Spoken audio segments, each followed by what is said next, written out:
زي تግራይ ስሪ ሚዲያ እዩ ዜናታት ሰዓት ድማንሆም ኣይተገይታቸው ረዳ ሓድሽ ሹመት ረኺብሎም አብይ አህመድ ካብ 3 ሚያዝያ 2017 ዓ.ም ጀሚሩ ኣይተገይታቸው ረዳ አማኻሪ ጉዳያት ምብራቅ አፍሪካ ሚኒስተር ገይሩ ሸይሞሎም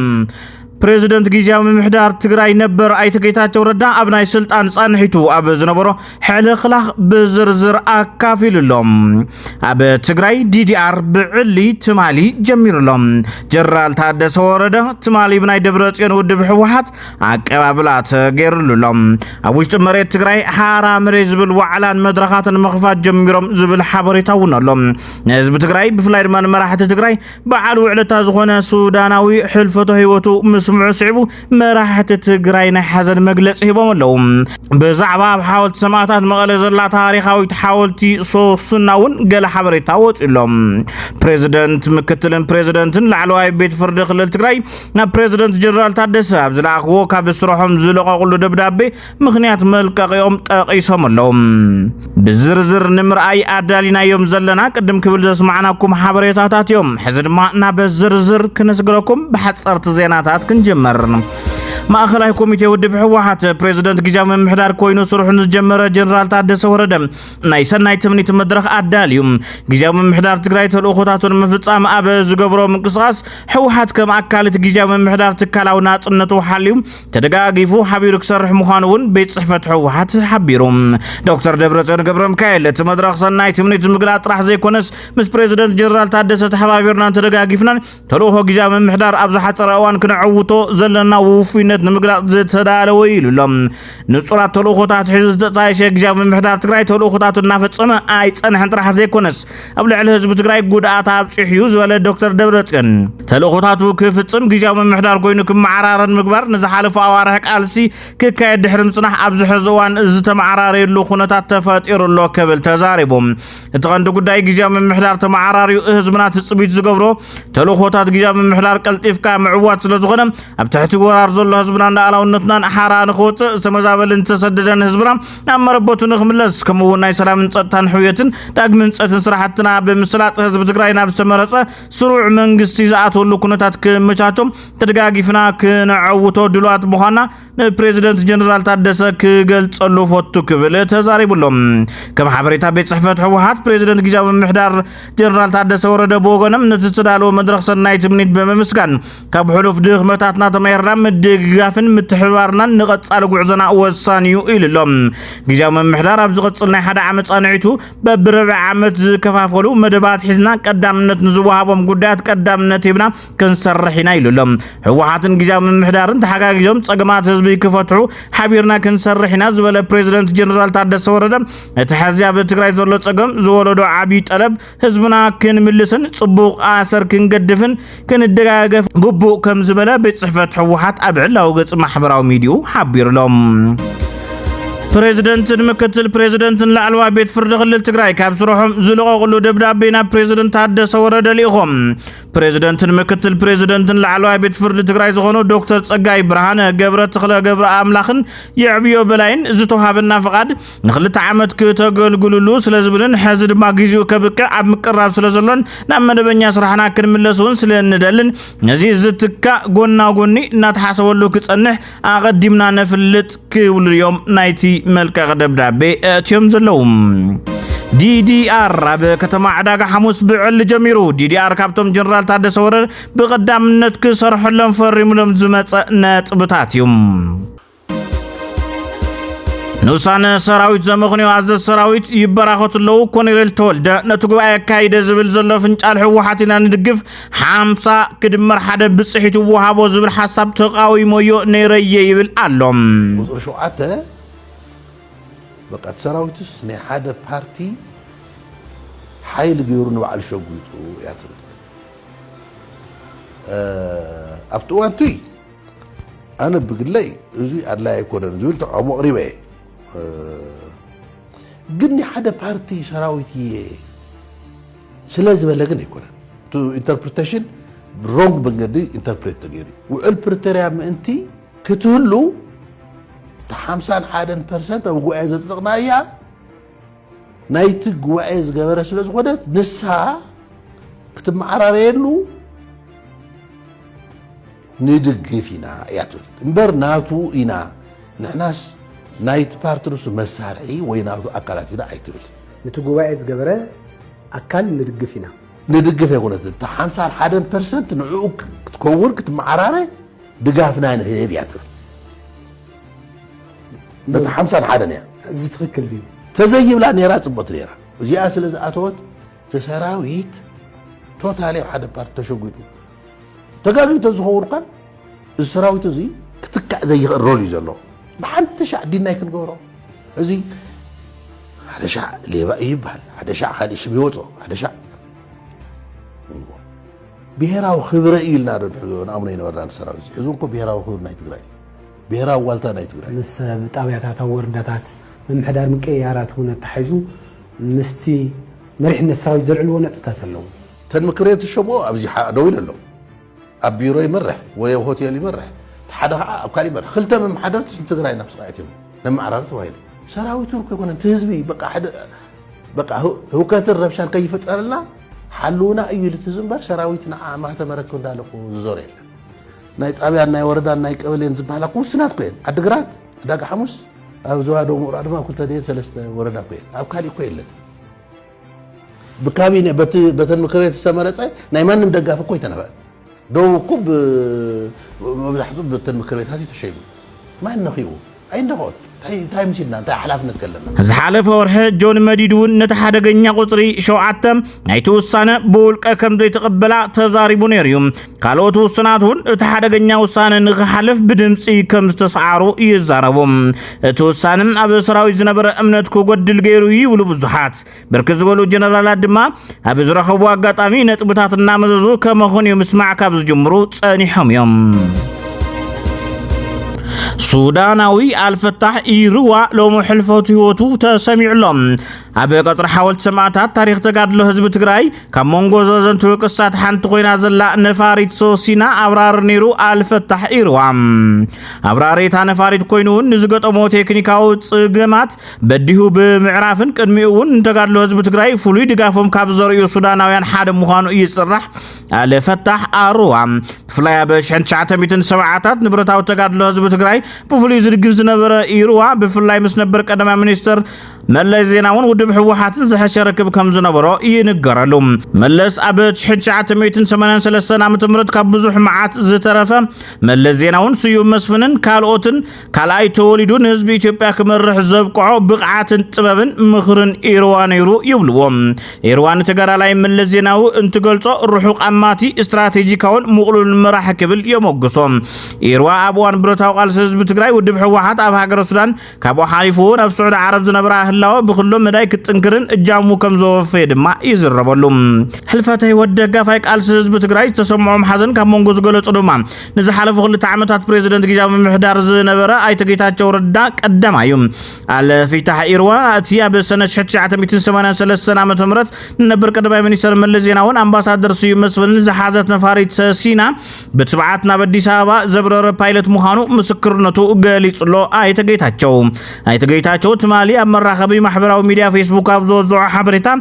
ተአመራር ሐሰራዊት ክፍለ ድህነትን ዲፕሎማትን ሀገረ ሱዳን ዝነበረ አልፊታህ ኢርዋ ከም ዝዓረፈ ብምግላጽ ካብቶም ነቃል ህዝብ ትግራይ 17 ዓመታት ደገፍት ዝነበሩ ፈተውት ህዝብ ትግራይ ፖለቲከኛታት ሱዳን መንባሩ ገሊጾም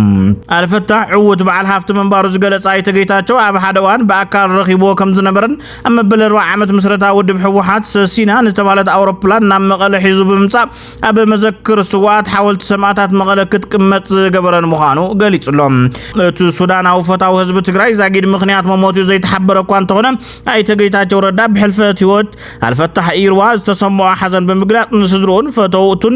كم ونملا حزب السودان صنعت تمني لهم إيروانا هاجر السودان بسفالة صفحات سراح زقلقل غينو بفلاي هاجرو أبزوا أرنا أفريكا نزلو الربحان مرقات ناب إثيوبيا تمدبو أب إمباسي السودان ناب أديس أبا أب كفل دحنة وصاي كتسلو دما أب هاجرات روسيا سعود عربن تقم عدو كحلو تنقص قيسو منبارو هادقاي تستفحال مربب حبريتا يقلت بتمساسا لدما بيت صحفة حوحاتون نحلفة هوت إيروا الفتح مقلت حزنو تيلو حزباو قنبار حارنة تقراي حوحات نهزب السودان زلو زي ይነቕናቶ ፋይነትን ሰላም ምርግጋ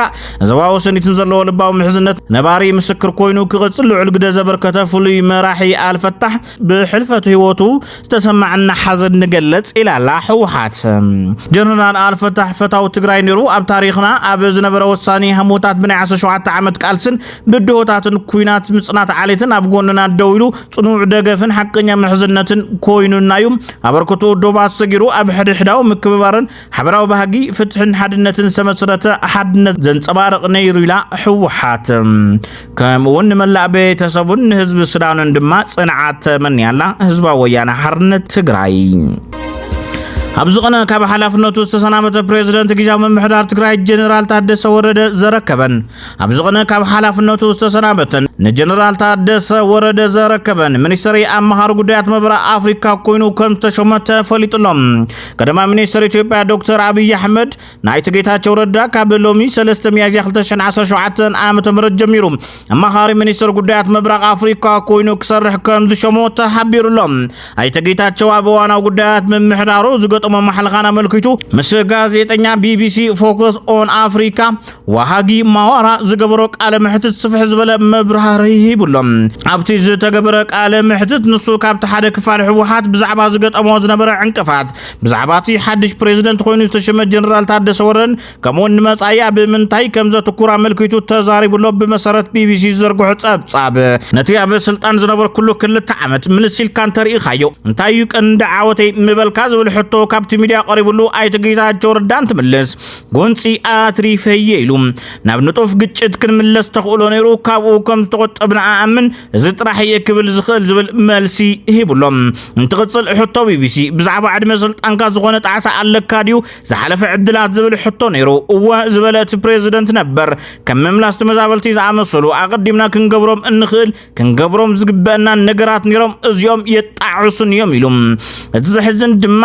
እቲ ኣብ ትግራይ ዝነበረ ፖለቲካዊ ሃዋሃው ዘይረብሕ ውሽጣዊ ፍሕፍሕ ነዚ ዳርጋ ከም ዘይካል ገይርዎ ይብል ካብ መሪሕነት ክትእለ ወይ ክትወፅእ ዝዓበየ ብርክቶ ዝገበረ እንታይ ትብል ውሽጣዊ ውድባዊ ፍሕፍሕ ፖለቲካ ድዩ ነይሩ ኣብዚ ሕዚ ዘለኻዮ ዘብፅሐካ እንታይ ነይሩ ንዝብል ዝቐረበሉ ሕቶ ድማ ነቲ መስርሕ ንምዕንቃፍ ብወገን ፖለቲካዊ መሪሕነት ብዙሕ ፃዕሪ ነይሩ ካብ ናቲ ኣመራርሓ ከይተረፈ ፖለቲካዊ ኣመራርሓ ጥራሕ ኣይኮነን ብመጠኑ እቲ ወታደራዊ መሪሕነት እውን ኣካል ናይ ዝዕንቅፋት እዩ ነይሩ ዝብል መልሲ برجس سلطان جيزاو من محدار بعين حقي أبي كلا عمد من مصراتيو زبكة زخانة يكون وصان سلطان من واحد ما ببيت مخرف فيدراشن بيلو كخيري جبا كلا يدما برجس من فيدرال لو تمقبار كم زد للتسمعهم كم موالم دما مخوني مثل النسبة لعيت جيتا توردا تي أجد أسجدنا عايز يكون نهزب تجري والنابس أجمع زأتو زلا وشتاوي ودبا وشرحيلهم كاب سلطان مورد خام خنيات بفقد كاديو ويس اتودب مسيو نزغت المعراف كاب سلطان كتورد حاتي تكازب الحطة دما أيكونن مالتي تحد وجن حوحات نزم مسرح كان كف صنيحيو بحقي كر كله كل عين صادق جبر صنيحيو قال ويدما زين نابلو نمنجس فيدرال أمارات يقربون يرميهم تجيزاو بريزيدنت من محدارنا مشام حلاف نزلوا قدماي منستر كسابزي جيزي أيفال كبل صنيحيو أبزي جيزي جن مسمزام سلطان جيزاو من محدار تزاميدو بحقي كالي أمارات كن ريال زجبا جيزين تقولين وتقدماي منستر حاتي تنيبل كتسلو دما نابنت نتسلطان تدغيمة تمزابلتي مملاسكا أبزو يكال كل أوان أبزو سلطان نمصنا بفلاي زقد السبي كونكون سلازي لكعينيرو بتحساب تسمع معيز بالملسيبو أي تقيتها توردا بزعبا مكتلو زنبرم حزتك وزلو جنرال تادس وردا مبرهك هبز تحت تقوينو بفلاي شومت جنرال تادس وردا نتقراي انتاي مالت كم زغانا زيادة كبرهيت حاتيتم أبزو قداي بزوح انت زي زارب دسيولاني كابزبل زبقس أي تقيتها جنرال تادس وردا مكتل بريزيدنت يكونو صنيحيوم كم حدا أقداس حلاف النزنا برسب كابتا أنا زقدف كو كل عاليو تسبيت زقبري بل انتخوانا نسو معاريو أبزو حقات أمتات العلو خلاتنا زيادة تحتاتي نايتود كاتيوني رزبل أي تقيتها حدا كابتو زقات أما بدوت عدما حما أقات أما غينو من البات نايتو لقام زي بلو ناي سلطان هرفان زلو كساب حز سلطان تقوص آسيرو تصنحي ودبحو واحد قوونيلو كمون أبزو وانزي أنس أرزفنش ألكن كساقس عقمزو ألو ودي يولن كرأيوم بمبال بناتي الرأي أقنا أبزو حالة فخلي تعامتات بزوح تمكرو زلو جنرال تادس تخون مبر ኣካል ናይቲ ዝሓለፈ ውድቀት ስለዝኾነ ደጋጊሙ ከሓስበሉን ክመሃሩሉን ኣለዎ ኢሉ ጀነራል ታደሰ ቀንዲ ተሓታቲ ውድቀት ይልካ ንምንታይ ዳ ኣቶ ወንበር ሕሊፍካ ትህቦ ኣለኻ ኣካል ናይቲ ፀገም እንተኮይኑ ንምንታይ እዩ ክመርሕ ዘለዎ ካብ ቢቢሲ ናይቲ ጌታቸው ረዳ ዝቀረበ ሕቶ እዩ ናይቲ ጌታቸው ድማ እዛ ኣነ ዝውስኖ ኣይኮነን ፕሬዚደንት ክሸይም እንተዝሕተት ወይ ድማ ሓደ ካብ ስልጣኑ ዝሰናበት ፕሬዚደንት ንዝትክኦ ፕሬዚደንት ክሸውሙን ቅቡልነት ኣይብሉን እርግጽ ናተይ ተካ እዩ እንተወሓደ ኣብቲ ምስ ቀዳማይ ሚኒስተር ዝገበርናዮ ዝርብ ምናልባት ካብ መብዛሕትኦም ኩሎም ነቲ ቦታ ክወዳደሩ ጸንሑ ዝሓሸ ምርጫ ዝኾነ ይመስለኒ ስለዚ እቲ ናይ መወዳእታ ውሳነ ናይቲ ቀዳማይ ሚኒስተር እዩ ኣብዚ ሕዚ እዋን ክብሎ ዝኽእል ድማ እቲ ስርሑ ክሰርሕ ዝተመደበ ታደሰ ስርሑ ብጽቡቕ ክሰርሕ በቲ ላዕለዋይ ኣመራርሓ ህወሓት ኣብ ትግራይ ዝበፅሖ ጽዕንቶ ክጻወር ነቲ ክልል ዘጋጥሞ ዘሎ ጸጥታዊ ቁጠባውን ፖለቲካውን ጸገማት ክፈትሕ ብዓብዩ ድማ ኣብ ምምላስ ተመዛበልትን ምርጋጽ ሕገ መንግስታዊ ግዛኣታት ትግራይን ከተኩር ተስፋ እገብር ክብል መሊሱ ድሕረት ሹመት ምስ ጀነራል ታደሰ ናይ ምዝራብ ዕድል ረኺብካ ዶ ዝብል ሕቶ ቀሪብሉ ኣይተሓተትኩን ዝበላ ኣይተጌታቸው ኣብዚ መዳይ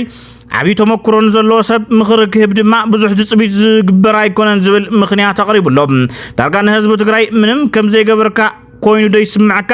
እዚ ብዛዕባኻ ቁኑዕ ትንታነ ድዩ ቀፂሉ ዝቀረበሉ ሕቶዩ ንኣይተ ጌታቸው ድማ ከምዚሉ ድሓን ኣነ ኣካል ናይቲ ህዝቢ ትግራይ ዝፈሸለ ኣመራርሓ የምበልኩም ብዛዕባ እዚ ግን ዝምክሕሉ ነገር ኣይኮንኩን ከምቲ ኣሜሪካውያን ዝብልዎ ሓቂ እንተኮይኑ ድማ ክምክሕሉ እዮም እዚ ምናልባት እቲ ስልጣን ጥራሕ ትኩረት ዝገበረ ውድብ ክጻወር ዘከኣለ ንኹሉ ፈቲነየ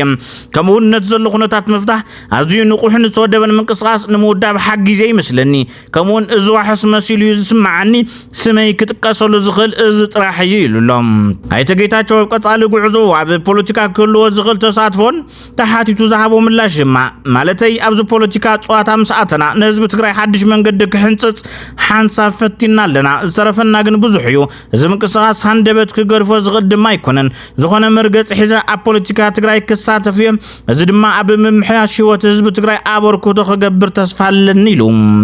መሪሕነትካ ገለ ክፋል ህወሓት ምስ ተቐናቃኒት ጎረቤት ኤርትራ ሽርክነት ፈጢሩሉ ይኸስስ ነይሩ ኣብ ልዕሊ ኤርትራን ተናሓናሕ ምምሕዳርን ዘቕረብካዮ ክስታት መርትዖኻ እንታይ እዩ ዝተባሃለ ኣይተ ጌታቸው መርትዖ ምሕታት ናይ ጋዜጠኛ ሓላፍነት ድዩ ኣይፈልጥን ቤት ፍርዲ መርትዖ ዝሓትት ክዛረብ እኽእል እየ ዝተደፋፈነ ምላሽ ሂብሎም ብመልሱ ዘይዓገበ በዓል ሞያ ቢቢሲ ንመግለጽታቱ መረዳእታ ከቕርብ ግዴትኡ ምዃኑ ደጊሙ ኣብ ዝሓተቶ ድማ ንመግለጽታተይ ኣረድእ እየ ዘለዎ ብጭቡጥ እየ ዝፈልጥ ኣስማት ክጠቅስ ኣይኮንኩን ኢሉ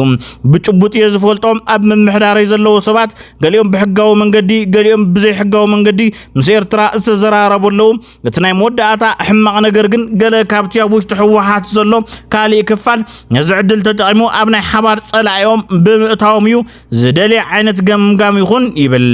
ስለዚ ኣስማት ክህበኩም ኣይኮንኩን ግን እዚ ብሓቂ ይፍጸም ከም ዝነበረ እኹል መርትዖ ኣለኒ ዝብል መልሲ ይህቡ እዩ ሓሊፍዋ ብዛዕባ ጀነራል ታደሰ እውን ስክፍታታት ከተልዕል ከለኻ ኣካል ውድቀት ናይ እዚ ዝሓለፈ ምምሕዳር ምንባሩ እንታይ መርትዖ ኣለካ ንዝብል ሕቶ ኣይተ ጌታቸው ምክትል ፕሬዚደንት እዩ ነይሩ ከምኡውን እቲ ዝተዋሃቦ ሓላፍነት ስርሑ ክፍጽም ኣይከኣለን ክብል እዩ መሊሱ እንታደሰ ንበይኑ ኣይኮንኩን ዝወቕሶ ዘለኹ ብዛዕባ ዋላ ሓንቲ ዘይምግባረይ እንተስ ምእላይ ወይ ምትካውን ናተይ ውድቀት እዩ ስለዚ ሕዙን ከም ዝበለ እኹል መርትዖ ኣለኒ ስለዚ ምክትለይ ስለዝነበረ ጉዳያት ጸጥታ ናቱ ሓላፍነት ነይሩ ናይ ብርክት ዝበሉ ከባብታት ሓላፍነት ነይርዎ ብናተይ ረኣያ ብውድቀት ዝተመልአ እዩ ናቱ ውድቀቱ ግን ናተይ ውድቀት እውን ዝብል ምላሽ ይብሉ በዓል ሞያ ሚድያ ቢቢሲ ከምኡ ክብለካ ኢሉ ነይረ ካብ ፕሬዚደንት ዝመጽእ ትእዛዝ ጥራሕ እየ ዝፍጽም ነይረ እንተበለኸ ኩሉ ዝጠቐስካዮ ገሊኦም ከም መራሒ ኣብ ወንበርካ ይወድቕ ኣሎ ይብሉ ሕቶ እንተቀረበሉ ኣይተ ጌታቸው ረዳ ዓሻ ኣይትኹን ዝብል ሕጽር ዝበለ መልሲ ከም ዝሃቦ ኣብቲ ጽሑፍ ኣቐሚጡሎም እንትቕጽልውን ፖለቲካ ትግራይ ክሳብ ክንድዚ ከቢድ እዩ ንሕና ጥራሕና ዝተወደበ ሰራዊት ዘለና ዳርጋ ዓርሱ ክኢሉ ጠጠው ዝበለ ዝመስል ውዕሊ ፕሪቶሪያ ነዚ ዕልባት ክገብረሉ ነይርዎ ታደሰ ከም ሓላፊ ሰራዊት ግን ገለ ውሳነታት ክቕበል ነይርዎ እዚ ከምዚ ንዓኻ ዓይነት ኣብ ካሊእ ዓለም እትነብሩ ሰባት ምርዳእ ከቢድ እዩ ይብል እንትቕጽል ውሳነታት ፕሬዚደንት ብዕቱብ ዝወሰዶ ኣይነበረን እዚ ብዝኾነ ኣካል ጸገምዩ ብሓቂ ገለ ውሳነታተይ ኣብ ግብርን ተዝውዕ ነይሩ ማዕረ እቲ ንዓወታት ንውድቀታት እውን ተሓታት ምኾንኩም ኣብ ጉዳይና ግን እቲ ፖለቲካ ዝያዳ ዝኸበረ ዝገብሮ ነገር ኣሎ እቲ ኣብ ስልጣን ዘይነበረ ውድብ ምስቲ ሰራዊት ዝተኣሳሰረ እዩ ብቴክኒካዊ መዳይ እቲ ትሕቲ መንግስቲ ክኸውን ዝነበሮ ሰራዊት እዩ ቁሩብ ዝተሓላለኸ እዩ ንምርዱ ኣዝዩ ከቢድ እዩ ብዝብል ምላሽ ዛዚሞም ኣይተ ጌታቸው ቅድም ኢሉ ኣብ ዝሃቦም ዝነበረ ጋዜጣዊ መግለጽታትን ምኽትለይ ባዕሎም ኣካል መንግስቲ እናሃለውዮም ንመንግስቲ ከሳሲ ካልእ ሰብ ኮይኖም ዝቐርቡ ዝብል ሓሳብ ኣስሚዑ ነይሩ እዩ ኣብ ርኡዮት ሚድያ ዝገበሮ ቃለ ምሕተቱን ኣይተ ጌታቸው ረዳ ምክትለይ ዝነበረ ጀነራል ታደሰ ስልኪ ኣየልዕልን ስልኩውን ይዓጽዩ ምባሉ ይዝከር እዩ በቶም ኣብ ትሕቲ ማሕበር ጀነራል ታደሰ ወረደ ዝነበሩ ላዕለዎት ኣዘዝቲ ሓይልታት ጸጥታ ትግራይ ማህተም ናብቲ ሓደ ጉጅለ ህወሓት ከረከቡ እንትገብሩ ድማ ጀነራል ታደሰ ወረደ ምዕጋስና ከኣደ ወይ እቲ ተግባር ክቕጽል ሓጊዙ ወይ ድማ ከም ዘይረአየ ክሓልፎ ስቕታ መሪጹ ዝብል ርእይቶ እውን ይወሃብ ነይሩ እዩ ጀነራል ታደሰ ሞንጎኛ ዝብል ካባለዊሱን ኩሎም ነጥፈታት ብስቕታ ክሓልፎም ጸኒሑ ዝበሉ ክስታት ይቀርቡሉ ጸኒሖም እዮም ነዝውን መቃብሮን ውሒኻ ኣይተቋዓቶ ምናልባት ንስኻ ከይተኣቶ ዝብል ምስላታት በገለ ተዓዘብቲ እንትምሰለሉ ኣብ ምዕዛብ ንርከብ እዚ ጥራሕ እንተይኮነስ ጀነራል ታደሰ ነታ ዓይኒ መርፍኡ ዘይፍለጥ ፖለቲካ ትግራይ ኣብ ጎኑ መነሰሊፉ ክወፀዩ ዝብል ሕዝቡን ዘይተመለሰ ሕቶ እዩ ዛጊድ ዝሓዞ መርገጽ የለን ይኹን እምበር ኣብ አዲስ አበባ ተሸይሙ እዩ መፅኡ ሕወሓቱን ዋላ እኳ ጀነራል ታደሰ ምርጩ እንተነበረ تخيد شمت يقبلوا ولا سينات جوزا جد زبالين تمالي كاب زجبرلو بمأخلاء كوميتي حوحات زتجبرلو أكبابلا بتوسخي كالي زتبهالك واميلن تهنا تايوسينم زبل زاجد زوج أنا قريلن كم تعزبت بزحات جن جنرال تعدس مس حوحات زت نحطه فتلي مبتغاي ترفن زبل ببزحير اللهم كاب تزاز حوحات وصاي إلون كابو على بريتوريا وصاي زتبهالم بعد شو منتنت بتاعت مس أبي محلق الكيدان فتسمو فرميو تمليسو توم زفرمم نتكبراو نتوم كنت جنرال تعدس عمل لودو كاد يحطو يوم جن جنرال تعدس صروح جمير لهم كلتميا زي خلت شن 10 شوعتن عمت مرت علاو صروحو يجمر ملاو زفلت جنرال تعدس ورده كابينه غجاو من محدار زولمون اكبو موعدو نيريو حدش بريزيدنت غجاو من محدار تግራይ ሌተናል ጀነራል ታደሰ ወረደ አበደ ጀምቢሮዝ አከቦም ካቢኔ እቲ غجاو من محدار ዝተባሃሉ ድማ ጀነራል ዘውዱ ኪሮስ ወይዘሮ ሰብለ ካሕሳይ ወይዘሮ ምሕረት በየነ ወይዘሮ አልማዝ ገብረ ጻዲቅ ወይዘሮ ፍሮይን ገብረ እግዚአብሔር ዶክተር ኪሮስ ጉዕሽ ዶክተር ማንኤል ኃይለ አይተ ካልአይ ገብረ ህይወት አይተ ይሐይሽ ባጋደስ ዶክተር ኢያሱ አብርሃም ዶክተር ጽባህ ገብረ እግዚአብሔር አይተ ገብረ መድህን ዝተባሃሉ መሆኖም አበ ማህበራዊ ሚዲያ ዘረኸብና የሐበሬታ ይመላኸት እቶም ተአኪቦም ዘሎ አባላት ካቢኔ ግጃው ምሕዳር ትግራይ መብዛሕትኦም ካብቱ ጉባኤ ዝገበረ ህወሓትን ካብ ጉባኤ ዓርሱ ዘግለለ ጉጅለ ህወሓትን ካብቶም ኣብ ክልቲኡ ጉጅለ ሩኡይ ተሳትፎ ዘይነበሮም ኣብ መንግስታዊ ስርሖም ጥራሕ ተጸሚዶም ዝጸንሑን እዮም ኣብዚ አባላት ካቢኔ ዝተአከቡሉ ድማ ናይ 3 ወርሕ አንፈት ስራሕ ብንጹር ክቅመጥ ዝኣዘዘ ፕሬዝደንት ታደሰ ወረደ ማእኸል ናይ ኩሎም ስራሕትና ውዕል ፕሪቶሪያ ሙሉ በሙሉ ንምፍጻም ክኸውን ይግባእ ኢሉሎም ኣታሒዙ ድማ እቲ ጸንሐ ህወሓት ወይ ግጃው ምሕዳር ትግራይ ዝብል አጀንዳ ክፍታሕን ምዕረቢ ክግበረሉን ከም ዝግባእ ዝገለጸት ፕሬዝደንት ጉዳይ ትግራይን ህዝባን ግን ናይ ኩላትና አጀንዳ ክኸውን ይግባእ ኢሉሎም ኣብ ቀረባ እዋን ህዝባዊ ኮንፈረንሳት ብምክያድ ኣብ ህልው ጸገማት ህጹጽ መፍትሒ ከም ዘቐምጥ ብምግላጽ ኩለን ውድባት ፖለቲካ ትግራይ ካልኦት ክፋል ማሕበረሰብን ብሄራዊ ረብሓ ትግራይ ዓሲሎም ክሰርሑ ዝኽእል ኣካይዳ ከም ዝዝርጋሕ ገሊጹሎም ፕሬዝደንት ታደሰ ወረደ ኣብ መራርሓ እቲ ግጃው ምሕዳር ትግራይ ዝተወሰነ ምምዕራይ ከም ዝህሉ ብምሕባር ኣብ ሓጺር እዋን ከም ዝፍጸም ገሊጹ እዩ እዚ ከም ዝናሃሎ ብወገን ደቡብ ዘለዎ ድማ ጉዳይ ሓራ መሬት ዝብልዎ ወፍርን ውዳብን ኣብ ምጥነኻር ከም ዘለዎ ዘመላኽት ዜና ተዘርጊሕሎም ኣብ ደቡብ ምብራቕ ትግራይ መራርሓ ወረዳ ሕንጣሎ ኣብ ሓራ መሬት መድረኽ አካይዶም ይብል እቲ ሓበሬታ ሓደ ሚያዝያ 2017 ዓመተ ምህረት ዝወፀ ሓበሬታ ከም ዘመላኽቶም ተኮይኑ ኣብቲ ንሶም ሓራ መሬት ዝብልዎ ዝተኻየደ መድረኽ ብዘይካ ብሰንኪ ሓበሬታ ሕፅረት እቲ መደብ ዘይምስምዖም ዘይተረኸቡ ዝበልዎም ክልተ ጣብያታት ካብ 11 ጣብያታት ኣመራርሓ ጣብያታ ወረዳ ነባራት ተቃለሲ ካብ ዓበይቲ ዓዲ ካብ ናይ መንእሰይ ተወከልትን ደቂ ኣንስትዮን ብድምር 135 ሓይሊ ሰብ ተረኺቡ ኢሎም ኣብቲ መድረኽ ህልው ኩነታት ፖለቲካ ወረዳ ሕንጣሎ ብምግምጋም ናይ ቀጻሊ ናይ ቃልሲ አንፈት አቀሚጦም ዝብል ሓበሬታ ወጽሎም ምርዳ ካብ ተበጽሕሎም አጀንዳታት ዝበልዎም ድማ በቱ ጉባኤ ዘካየደ ህወሓት ክፈጥሮም ዝኽእሉ ናይ ፖለቲካ ምድንጋራት በእዋኑ መፍላጥ ናይ ምፍሻል ስራሕ ምስራሕን ህወሓት ዘዋፍርዎ መድረኽ ክመከን ምግባርን ብቐጻሊ እውን ናይ ጠቕላላ አመራርሓ ዓበይቲ ዓድን መራሕቲ ሃይማኖትን ኣብ ናይ መናእሰይ ተወከልትን ሓርበኛን ደቂ ኣንስትዮን ኣብቲ ዝተኻየደ መድረኽ መቐጸልታ መድረኽ ንምክያድ ተስማዕሚዖም ይብል እቲ ሓበሬታ እዚ ኣብ ትግራይ ምዃኑ እሞ ድማ ካብ መንእሰይ ወጻኢ ብህዝቢ ደረጃ ዝግበር ምንቅስቓስ ፍሉይ ተርእዮ ኮይኑሎም እዚ ሓድሽ ምንቅስቓስ ካብቶም ንጀነራል ታደሰ ወረደ ዓብዪ ብድሆታት ዝተውሃሉ ቀንዲ ምዃኑ ኣይዝንጋዕን ጀነራል ታደሰ ፍታሕ እንተዘይገይሩሉ እቲ ሓራ መሬት ዝብል ወፍሪ ክሰፍሕ ይኽእል እዩ